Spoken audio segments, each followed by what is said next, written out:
Pilipinas, kayo'y nakatutok dito lamang sa PGT Exclusives. Huwag niyong kakalimutan na gamitin ang ating official hashtag for tonight at kasama ninyo, Lorraine Galvez. Ako naman si Wise Estabilio. At kasama nga natin ngayon, CYA Moms! Hello po! Hello po. Congratulations! Ang cute nyo naman! Ay, sobrang Thank you cute po po. namin. Thank you po. Anong pakiramdam na na-perform nyo na ang pre-practice nyo ng mga ilang araw, ilang linggo na, di ba? Satisfied po Sobrang yung mga napakasaya. yung Hindi na mapag- yung ilang linggo na practice namin na pinagpagura namin.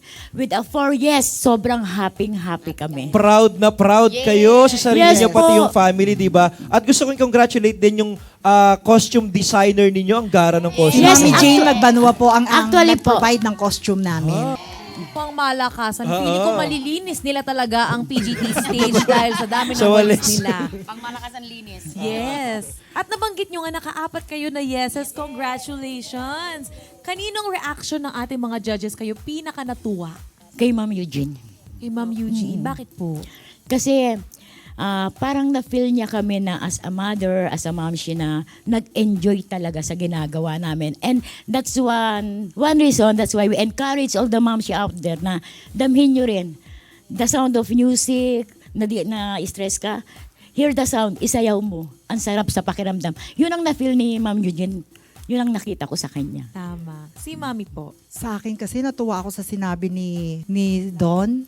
Sabi niya, ganyan din ang ang lola ko. Kaya so sabi ko, ay hindi lang kami, pati pala lola niya, nagsusumba din. May tawagan na sila ni Donnie, no? Ni Don? Don.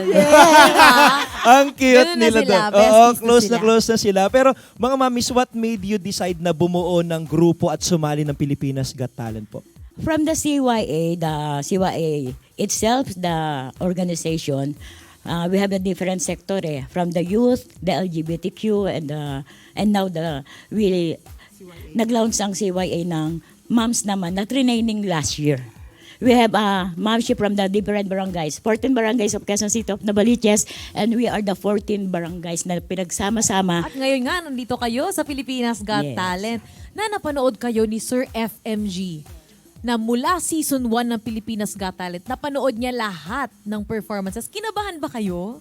Siyempre. Yes, may ka ba First kay time FMG? Di ba? Ano pong reaction nyo sa naging comment ni Sir FMG sa inyo? Grabe, hindi namin maipaliwanag kung ganong katuwa. Kasi first time ko yun eh. Kaya sabi ko, pangarap ko, mayakap ko lang sa FMG. Pinabigyan ako ng grupo. Pumorward na nga ako kasi para hindi nila maagaw. One foot forward na ako. Yes. Parang ganun, importante yun. Pero mga mamis, bakit mahalaga na makapag-perform kayo sa PGT stage?